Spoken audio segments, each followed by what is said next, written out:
We're live. Good evening. Welcome to the Faika broadcast. I'm your host, Carl. With me, your lovely co-host, Naki. Good evening, Naki.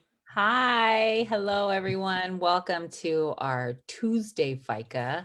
And we have the most amazing artist that I found going all over the internet, looking for amazing Pacific Islanders. And so we have Tanya, Masaniai, Ibarra. Yay. Hi. And so I love the work that you're doing. Your artwork really is what I seen first. And so we just want to get to know you and see what inspires you, where you grew up and your husband and your kids, if you want. But really, if you could just tell us a little bit about yourself, where you were born, where you grew up. I was born in New Mexico. My dad was attending the Institute for American Indian Arts out there, and so he was in college, and I came along. And we moved to San Francisco for a little while, and then to Samoa. And I basically remember Samoa. I don't really remember any of the other places. Right. Yeah, so I grew up in Lepopua, which is between Ili Ili and Leone. Okay. It's very small, but yeah. So I mean, I remember Samoa as being like the best childhood ever I know. because it was just so free and yeah, it was Yeah. just so different. It obviously left a big impression on you, right? Because your artwork is all of either inspired by the islands or the Pacific Islander people. Um, and tell us how you got started. I know your dad was an art teacher and he was bringing supplies. And was that just a natural thing for you to roll into what your dad was doing, or just to keep yourself busy, or how did that start? Well, my dad, my dad's an artist, storyteller, and he's also a musician. So Oh, I wow. think we all just kind of thought we were gonna just, yeah, that's easy. Dad can do it. But for me, I can't do music at all. My brother is the musician, and then I became the artist. So it was kind of like those were just the two things that we ended up kind of taking from our dad. And then my mom is a quilter, so she's got the artistic stuff with Wow. sewing, which I'm not good at that either. So, yeah, And so did she I mean, sew art was, in the islands? Like when you yeah, she sew, did. you are like the queen, right? Because everybody Yeah, wanted to sew something. yeah. She actually taught home ec for a little while at Leone High School. And I think she still has one of the quilts that one of the students made for her Wow. in the class. So yeah, so I mean, I think just Polynesians in general are pretty creative people. Right. So for me, art was awesome because the power would go off all the time in Samoa, or it'd be raining, and that was what I did. You know, my brother was playing in the dirt and the mud and stuff, and I was trying to mess with all the art supplies my dad brought home. And is it just you and your brother? Yeah, it's just me and my brother. Awesome. Awesome. It is And interesting. Oh, I'm sorry. Go ahead, no, Naki. go ahead. Go ahead. I'd say it is interesting how creative Polynesians, Samoans are. Um, and I think I'm the only Samoan that can't sing at all. Like I go out and people are like, "Oh no, you can sing. It's just karaoke." And I'm like, "No, I can't sing. Whether it doesn't matter. I'm the one that can't sing." But the creativity piece, like writing and telling a story and those kind of things, it does seem like we all get some avenue with that creativity. But it seems like it was really embedded deeply with your family. Like the way you spoke, it seems like you kind of expected like, well, it's going to be, music, or it's going to be storytelling, or like you just kind of saw that. And with your mom, the same thing. So did your brother and you try a whole bunch of different things, or did you fall into what you do now pretty quickly? Um, my brother is a construction. He owns his own construction company, so he builds things. Oh, wow. But for me, I've always been the artist in my class. You know, it's like, oh, Tanya will draw it for you. You know, so And that was really kind of like just my thing. I guess I was just kind of known as the artist. So that was just what I ended up doing, because I actually loved to do it. I mean, I loved what I was, it wasn't like it was a chore or anything to like draw things for people, and didn't always turn out nice, but And are you have kids? I have 2 kids. And Um, do you see any art coming out of any of them, or? oh yeah, yeah. My son went to Santa Clara University, and he is an anthropologist. So Oh my God, he he's in college? loves, he graduated 2 years ago. So Wow. yeah. You don't look old enough to, I thought you were going to say, oh, my son is 10 years old and he just started to pick up a pet. Girl, you look good. Oh, Oh my thank you. goodness. It's the lighting. It's the lighting. We got the same lighting. I don't think Yeah, it's I the, know. we need your lighting if that's the case. I was thinking the same thing. I was like, how can she be old enough to have a kid, son that graduated from college? But anthropology, wow. How did that, Yeah, was so that early on? Did you see that maybe happening for him, or is that something he grabbed onto later? he actually grabbed onto it in college. So he actually was going for something else, and then he took an anthropology class, and he started to really enjoy that whole Pacific Island, learning about the culture before what it is now. And so he really likes to do the research in designs and make sure that things are authentic to the different islands, because that is kind of what distinguishes us from each other. So he really helps me out with all that. And then my daughter she's in college now. She's a junior in college, and she loves to design stuff. She just designed her own bag that with someone else, another company, and so she loves to do fashion. And yeah, so And that's what I she's mean, doing. it's there. Yeah, it's definitely there if she's designing Yeah. stuff. Do you remember or recall the first painting that, like, I know some artists that they paint and they keep it to themselves, like to this day, I know an artist that she just doesn't share, it's just something that she does. Do you remember the first time you painted and then actually shared to the public? And well, I'll ask you something else after. Yeah, actually, I think it was only like a few years ago. My kids, I decided for my kids when they were in high school and middle school that we were going to have a media month. So it was the first month of summer, which is June, and they weren't allowed to go on their phones, or we weren't going to watch TV Oh, wow. or do Facebook or anything like that. And so we went to the arts and crafts store, and I said, okay, you can pick whatever you want to work on. You can just do something. Find something you want to do. If you want to draw or paint, or you want to buy building blocks or something, you just got to do something else, because we're not going to have all those electronic devices that month. Yeah. And so I picked paint, and I just started painting stuff, and I kind of was surprised that, wow, this is kind of cool. Like I remember painting, like, because I hadn't done it since they were little, and I kind of just picked it up again. And then I decided, oh, I'm gonna put it on Facebook and see what it's like. And people like really liked it. I think it was a sunrise shell painting that I put on there, and I was like, wow, I missed this. I forgot how much I missed doing this. So yeah, I was That's one of the surprised that people things. liked it. That's one of the things with social media is it can a lot of times there's a knock on social media, like there's a bullying and there's the negative things that come with it.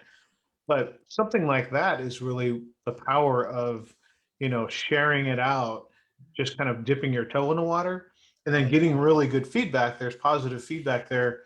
And, maybe that helps you go, helps somebody go an extra step beyond what they would have if they didn't get that positive feedback on social media. So Yeah, there's a good example of it. yeah, exactly. And so one of my favorite pieces of yours is, and I don't know why, I was telling Carl, I'm always drawn to art that has a woman showing her malu, which is this is my, like, I'm all emotional because it's my favorite. It's my favorite. And it makes me feel like, I don't know what, like proud or just happy to see it. And so this is what drew me to you. And I was like, oh my God, like the details and just the woman sitting and, you know, her legs crossed. And it just like, is this an actual person or did you just make up this person? You know, I mean, is this an actual person? Um, this is a person. I actually saw a reference photo that looked like this. And then I asked my daughter to to sit in the hallway so I could take photos of her. Um, she had pants on and everything, so Yeah. you know.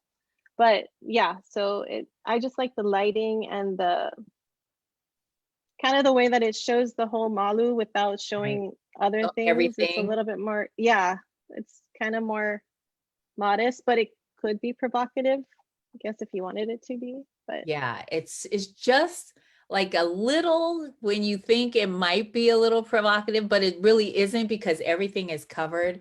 But I love this piece because the lighting and just the malu, I'm always drawn to art with the oh, malu on thank it. you. But the you know, the stars that you chose, that particular art, was it, did you create that on your own or did you see that somewhere, this particular malu?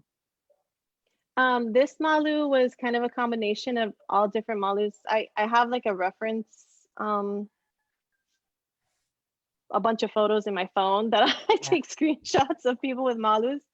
And so I want to make sure that it's authentic and I'm not just putting in random things, you know, Hawaiian stuff or Right. Maori stuff. Yes. So I do try to make sure that things are authentic and that it is on a real Malu. But this is kind of a combination of different legs that I've seen before. So, and I don't have a Malu, so maybe this is my way of getting my own. Yeah, me too. I'm living through your art because I don't have a malu Yeah. either. And maybe my spirit wants a malu, but I totally am not worthy. I totally am not worthy. But I just am drawn, especially this piece. It really, really touched my soul. I was just like, Oh, thank you. any kind of art that draws me to it is just like, I'm at a loss of words for it. And do you have a name for this piece? It's called Sacred Malu. Mm. And Yeah. you saw, and is this the piece that you donated to the museum or someone actually bought it? Um, it's just the original's not for sale, but Oh, I do have prints of it. So oh, that's How do awesome. people get prints if they want prints Yeah. like ourselves? I have a website, TanyaMasaniai.com. Awesome. And so yeah, most of my stuff is on there. Was this your first rendition of the Malu, or did you have other before this? You did this piece. Were there other pieces that you did from different renditions of the Malu? I did do a piece a long time ago actually of um, a woman in the water, and then there's the moon behind her, and you Oh, can only see her legs. Um, I think it's called Malu Tattoo. Tatao, I think. yeah. Which one do you like I better? don't I like this one better. This Hmm. one that Naki likes. Yeah. Just because it's newer and I feel like I'm better at what I do. I'm always trying to progress. So Do you find that I that you don't, because like Naki and I, we actually told some people last week, we were talking to some college students about starting a podcast, and we actually told them, look, you can listen to our podcast, but please don't go back to season one because we were horrible at what we did. And I mean, Naki and I have both done it. We've listened to those shows and we're like, oh my gosh, those are. Is it the same with an artist? Because I know that a lot of people have listened to some of our early shows and are like, we like those shows. Those shows, they touched us this way, or it really the timing was right, or something that Naki and I just can't see in our own quote art. do you feel like when you look back at some of your early pieces, although other people may love them, do you feel like I've progressed so far from that you don't necessarily see them at the same level as they do as you do now? Because that's kind of where Naki and I are at. Like we just don't like listening to our early shows at all. But other people do. So everybody has their own thing. Yeah, I try not to critique myself too much in my earlier stuff. I mean, even in 5 years from now, I'll look at that and I'll be like, oh, I could have done other stuff. But it really is about the people who have the pieces, who like the pieces, and they want to look at it. It's what they love about it. I don't want to say that my earlier stuff is bad, because for someone else it's something amazing for Yeah. them because they bought Right. it, and it speaks to them somehow. Yeah. And it's probably the same with your podcast. It spoke to people somehow. They liked it, they liked the energy, and so I do try to get better. I do notice things that I do better, but I don't really get hung up on it too much. Good for you, Good for because you. Yeah. that can, I don't know. I see like my son, he's drawn since, he's done drawing since he was 12 or 13. And there's pieces he still loves today that he drew early on. And I love that it's not something that, he looks back on and is like, oh, I didn't, I was no good at shading, or I was no good at this. There's early pieces that, he still loves. So that's amazing. So we are going to show another piece of art, but one last time, this is Masaniai.com if people want to buy. Okay. And are there other pieces up on that website? Oh, I'm sure. Yes. Awesome. We'll be going there right after the show. Yes, I will for sure. I'm going to get this piece. I know there's another artwork that we were going to show, but I was going to show it in a little bit, but I noticed when I read your bio, you're doing a 2-series painting of one of them, Legends, which is why we chose the turtle and the shark one to show in a little bit. But there's so many legends. Are you finding that there's so many that this series could go on forever? Are you just picking the ones that, like, the turtle and the shark, and then there's what is it? What is that? I like, okay. I can't even think of it. Yes, there you go. I mean, are you hearing a lot more legends, like now that people know, oh, she's doing a series on legends? Are you hearing stories, or are these stories that you've had inside of you and you just want to get them out on the canvas? A lot of them are stories that I heard growing up. And of course, when you listen to the turtle and the shark, from one person will tell you the story one way, and then there's another way. Sometimes it's a grandmother and granddaughter, or it's two lovers, or it's always different every time I hear it. So I try to remember what my grandpa told me, because my grandpa's the one who told me about it. Yeah. So I just try to think of I have a lot of questions. I'm the curious person in the family, so I kind of make trouble, and I always ask questions like, well, why is it a turtle and a shark? Why isn't it just two turtles? Like, that doesn't make sense. I know you would think one would eat the other or something, but yeah. So yeah, I mean, I always loved the turtle and the shark legend, just because it was kind of like still there. You could still see it. There's the opportunity to go and see it. Yeah, and it's like you can literally see. You just have to go to the village of Aitongi and go to the edge, and well, if you're from that village, you can sing the song and they will come. Yeah. They will show themselves. Yeah, especially if kids are singing it.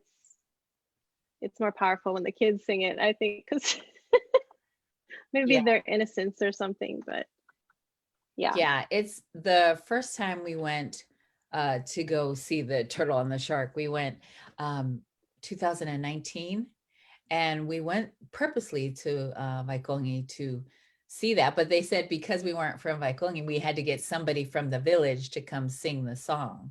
And so when she did, one of the aunties came to sing, and she was just singing and singing, and turtles showed up. There was we seen like 2 turtles, but no shark. But it was just beautiful to see and hear the legend. Like I heard it was a grandmother and her granddaughter that went out, and I've also heard the lover story, but I've never heard the whole story of the lovers. I just heard they died and went into the water, and I was like, but what happened before that? But what happened before that? But we're always talking about legends because we love that we're starting to tell our own stories, right? Through art, whether we're talking about it and we're writing our own history books. Are there more pieces that you're working on for the legend series? Right now I'm really working on the Tatal series that you were working on, but I'm always working on the legend series. So I have a Nafanua painting. Oh, I see. And now. it's basically it's not really of her battle scene, it's kind of afterwards, and kind of the feeling that she had after having to fight against her own people. I just kind of thought about those kinds of things whenever I listen to the legends. And there's some legends that you're not supposed to tell people if you're not from that village. So Right. there's some things that I can't say on some legends that I've heard. So I just have to kind of paint something that I think, oh, okay, maybe this is safe. I hope they don't ask too many questions about it. I know. I think this is safe. I know, because we always think of like there's a aiku that's going to either cast a spell on us or smack us while we're sleeping or something like that. I always hear that. Don't, like Manua, they said you can't go there unless, well, that's what I heard. I heard you can't go there unless you are related or your family is from Manua. So I purposely didn't go there because I was like, I'm not coming back with a big old eye swollen. But those, some legends are really crazy, and then some are like, I believe everything. Like every story that somebody has told me about Samoa, I believe, just because I'm crazy that way. And I love the stories. Like if my grandmother told me the story, or if my mom told me the story, then I hold on to it. And to me, it's true because they told it to me. Yeah. The Tatal series that you're doing, is it when you're sketching, are you sketching actual tatals or tattoos that you've seen, or are you taking like because there's like a legend, right? This means bird, this means mountain, this means, are you taking it from there, or are you actually looking at someone or getting ideas? I'm usually getting ideas, but what the Tatal series is really trying to show is the differences between the Tatal of Samoa and Hawaii and Maori and things like that, because I noticed that it gets jumbled up.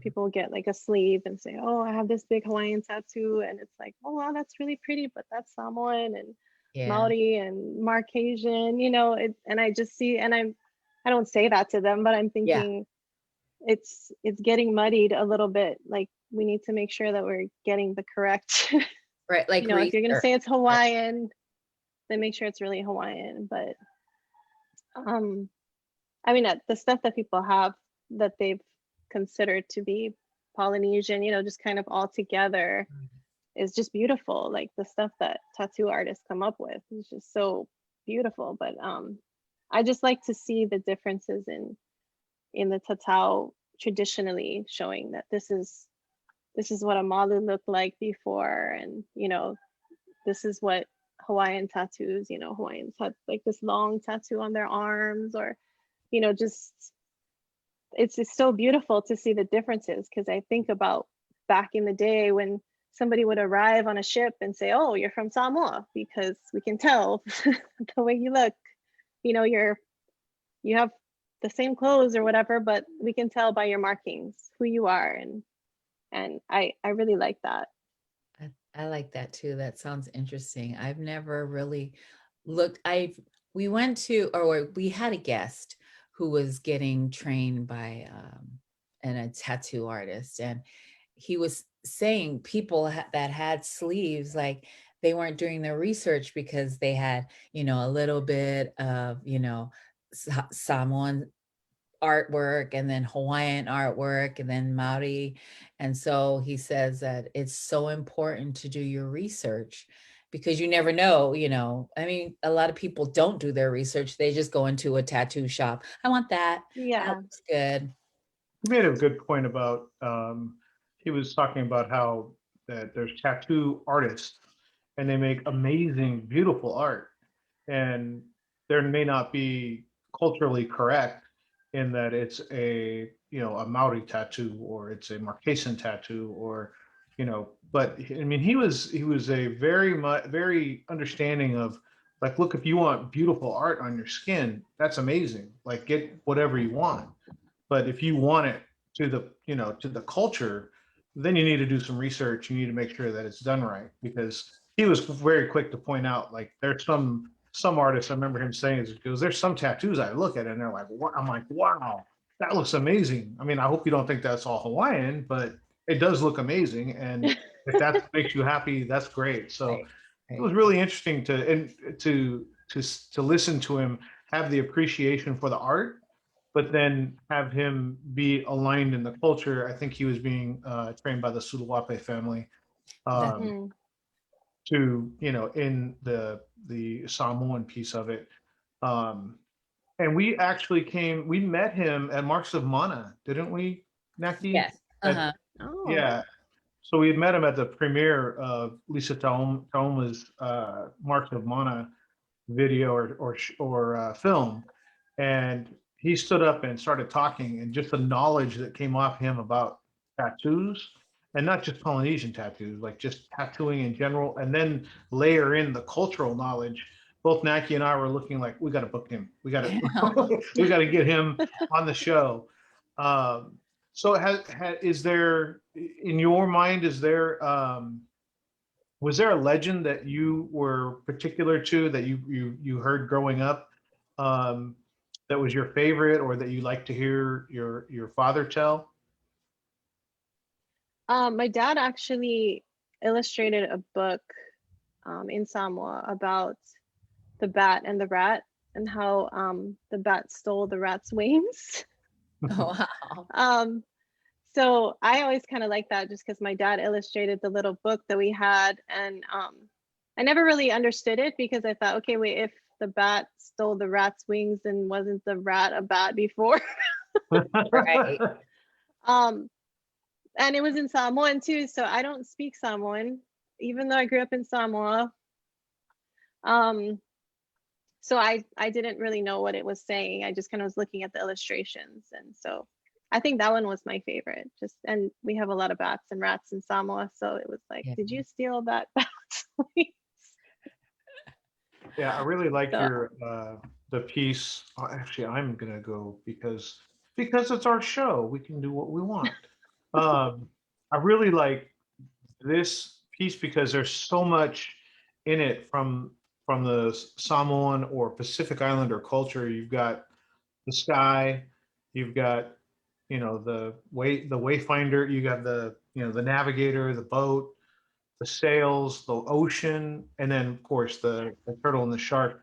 Were there pieces of this that you wanted to make sure you included before you started, or was it as you went you started layering in other things? I wanted to have the turtle and the shark. I have a lot of turtles and sharks inside of all of my paintings actually, but I wanted that to be in there. But then I also wanted to have the Voyagers just because I wanted to show that that legend is that old, that it's been around for a long time, and people have been in that water with that turtle and that shark, and it's been there for a long time. So that's kind of, I wanted to kind of merge the two, that it's not a modern painting. It's more of like this is what it was like back in the day. Voyagers were actually going over those turtles and sharks in that area of Waitongi. And I just thought that that was a cool thought, that in history, hundreds of years ago, that same legend was being told, and Yeah, I the like shark and the turtle were there. yeah, I really like the ancient piece of it, that there were, to your point, the story is this old. It's as old as the people that are on the island. And there's been efforts, and I've talked about this on our other show, to kind of discredit the Polynesian navigators that went from island to island, and actually have discussions and have experiments where they're trying to show that people were just floating from island to island, clinging onto a piece of wood that's floating, or something to discredit or show that it couldn't have been a people that didn't go through the Bronze Age or the Iron Age, or they didn't have any of these things that European, more traditionally documented navigators had. And so how could they navigate from Tahiti to Hawaii against the current, against the wind like that? They couldn't have done that. They could only drift from island to island. So that really struck me when I saw, when Naki's like, "Oh, we got to show these on the show." Right when I saw the turtle and the shark, I was like, I love that the navigator's in there. So when did you, I don't know if publish is the right word, but when was that piece finished? That was actually finished last year during COVID. Ah, so Yeah.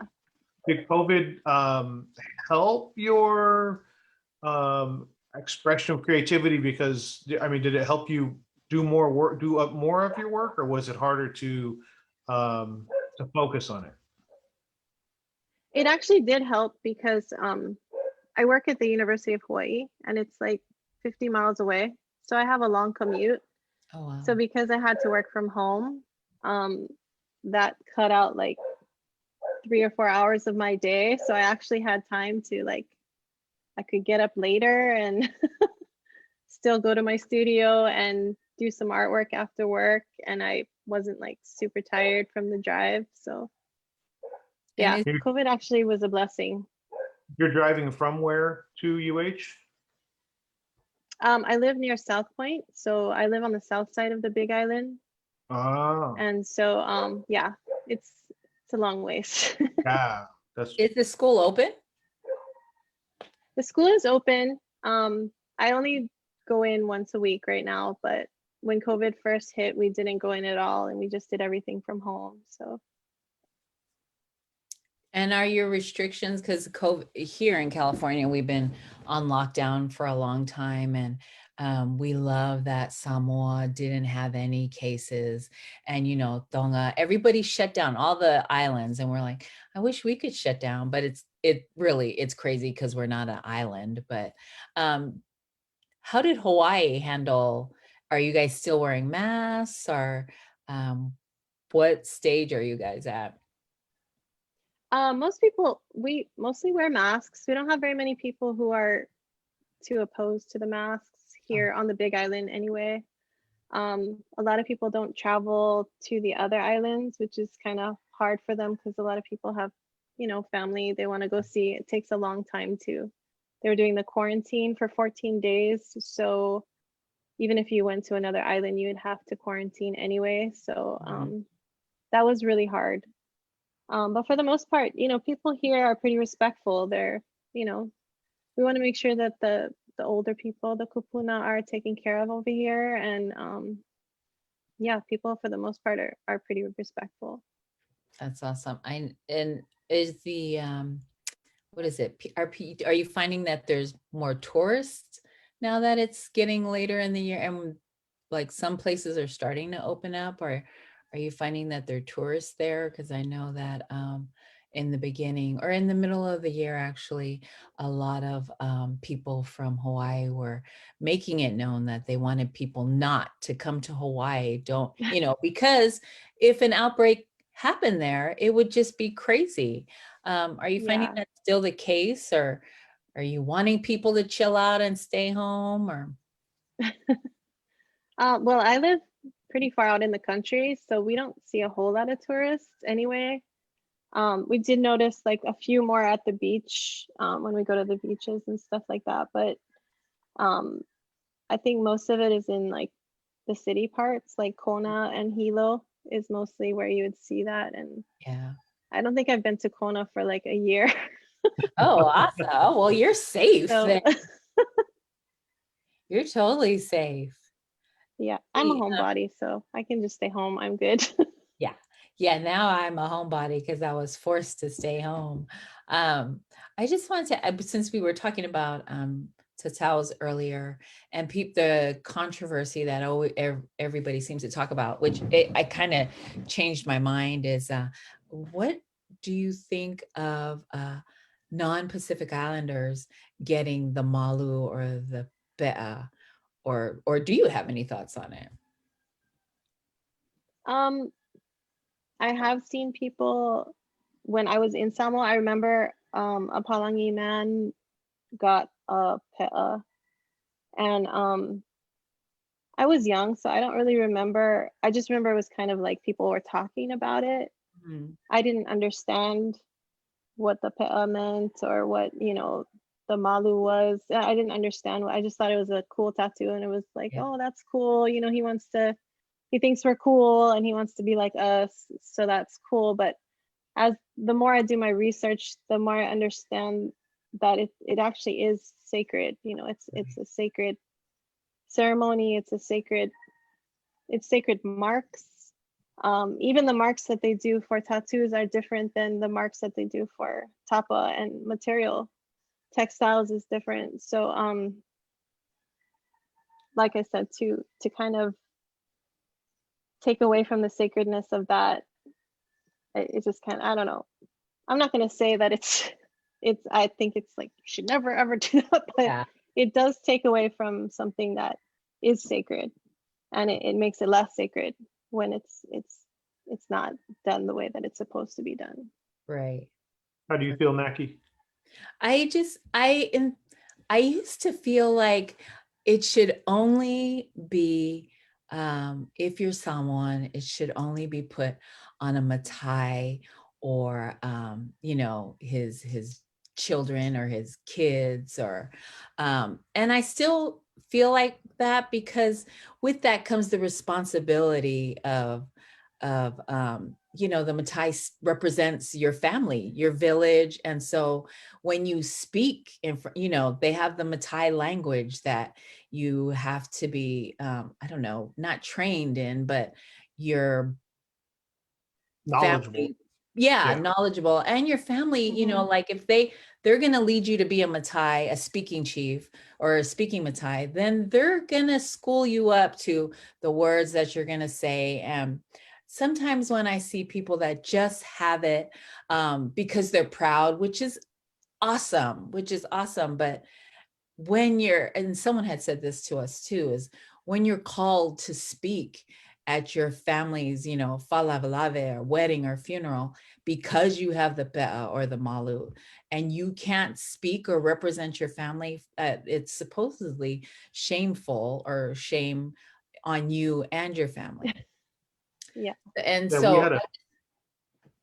we had a Matai tell us that about, like, if you're wearing that, you're wearing responsibility. And yeah, I think he was telling us of a time in Samoa where he's watching just sitting out on a porch, watching a guy go by with a pet on, and then he got down the street and somebody came out of a house and asked him to come in and open, uh, with a speech, and he, didn't hesitate, went in, but if you're going to be asked to do that, I think that is what he was trying to convey, was there's a responsibility that comes with that.